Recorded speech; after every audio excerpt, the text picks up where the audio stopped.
విధంగా తీసుకుని రాగలిగాను. Super super super బొమ్మ బ్లాక్ బస్టర్. సినిమా స్టోరీ అదిరిపోయింది. ఇదే స్టోరీని జీ తెలుగు వాళ్ళ దగ్గరికి తీసుకెళ్ళామనుకో, అద్భుతమైన సోషియో ఫ్యాంటసీ వెబ్ సిరీస్ చేస్తారు. అదిరిపోతే. చెప్పడం నా ధర్మం, వినకపోతే మీ కర్మ. అమ్మవారి మహిమలు ఇలాగే ఉంటాయండి, మీరు నమ్మకపోతే ఎలా? మహిమల మట్ట అంతా నాటకం, కల్పితం, సోది. నమ్మను. నువ్వు నమ్మకపోతే వచ్చే నష్టమేం లేదు. నాకంటే నీకే ఎక్కువ గౌరవం దక్కాలని ఒక ప్లాన్ ప్రకారం ఇదంతా చేశావు. అలా మీరు అపార్థం చేసుకుంటే నేనేం చేయలేను. అమ్మని అందరిలో చులకన చేయడానికే నువ్విలా చేశావు. అత్తయ్యకి నాకు ఎన్నైనా గొడవలుండొచ్చు, అయినా సరే అత్తయ్యని ఎప్పుడు చులకన చేయాలనే ఆలోచన కలలో కూడా రాదు. పైగా ఇది మనింటి సమస్య కాదు, ఊరి సమస్య. అందుకే వచ్చాను.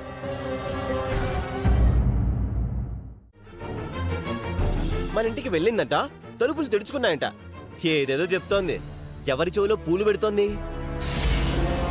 ఇంతకు ముందు మీరీ ఊరికొస్తే మీకు ఏ విధమైన గౌరవం ఉండేది?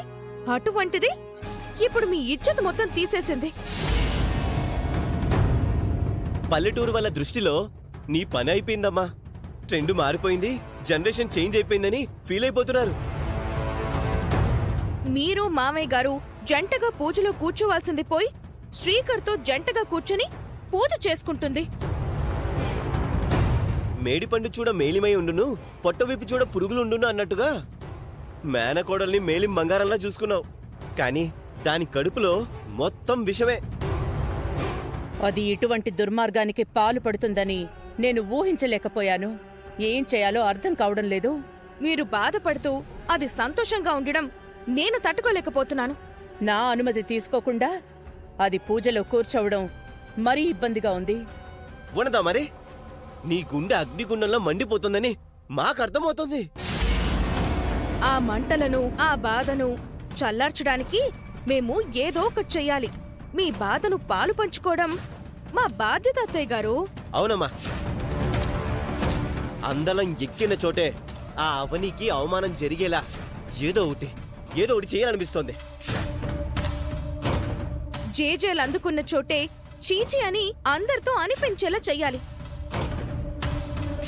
మా వల్ల తప్పైపోయింది వేదవతి గారు, మమ్మల్ని క్షమించండి అని ఊరోళ్ళంతా నీ కాళ్ళు పట్టుకునేలా చెయ్యాలనిపిస్తోంది. మనం ఎన్ని అనుకున్నా ఇక్కడేం చేయగలం? ఏమీ చెయ్యలేం. అలానే వదిలేస్తావా ఏంటి? వదిలేకూడదు. అవని జన్మ జన్మలకు గుర్తు పెట్టుకునే విధంగా ఏదో ఒకటి చేద్దాం. మీరు నిశ్చింతగా ఉండండి. మీరిక్కడికి ఎంత బాధతో వచ్చారో తిరిగి అంత సంతోషంతో పంపించే బాధ్యత మాది. మీరేం చేస్తారో చెయ్యండి. అది మాత్రం నా కళ్ల ముందు అవమానంతో కృంగి కృశించిపోవాలి, ఏడవాలి. ఈ కార్యక్రమం దానివలన ముందుకి సాగకూడదు.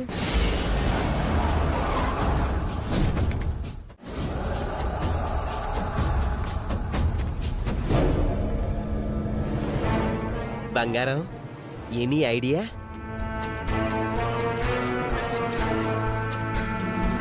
ఈ పాటికి బ్రెయిన్లో ఏదో ఒకటి రన్ అయి ఉండాలే. మంచి ప్లానే ఉంది కృష్ణ. అనుకున్నా, అమ్మతో మాట్లాడుతూనే బ్రెయిన్లో ప్లాన్ గీసేసి ఉంటామని అనుకున్నాను. ఇంతకీ ఏంటి ఆ ప్లాన్? ఫోన్ ఇవ్వు.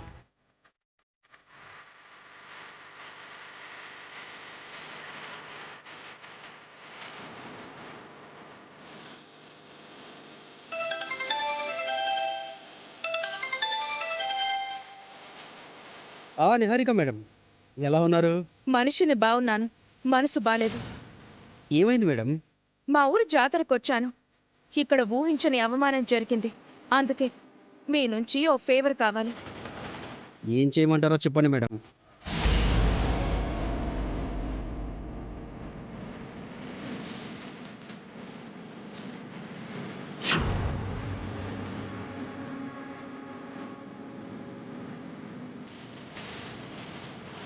అర్థమైంది కదా సార్?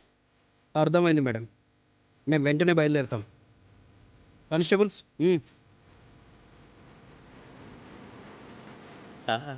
సైంటిస్టుల కంటే పెద్ద బ్రెయిన్ మగరాని ఇది. అతి తక్కువ సమయంలో అతి పెద్ద క్రిమినల్ ఆలోచన చేయడంలో నిన్ను మించిన వాళ్ళు లేరు. శకునే గనక బతికి ఉంటే నీ ముందు తలదించుకునేవాడు.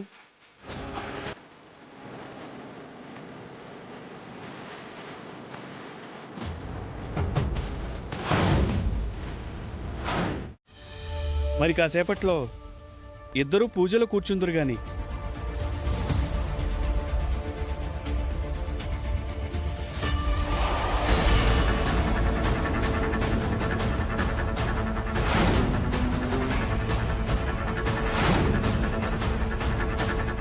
ఈ పోలీసులు ఇంకా రాలేదేంటి?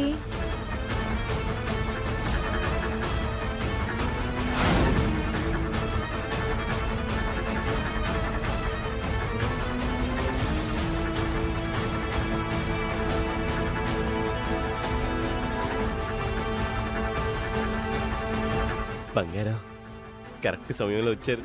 ఇక అవని పూజ చేసుకోలేదు. ఎస్. అమ్మా, పూజకి అంతా సిద్ధమైంది. మీరిలా ముందుకు రండి, పీటల మీద కూర్చోండి. Excuse me.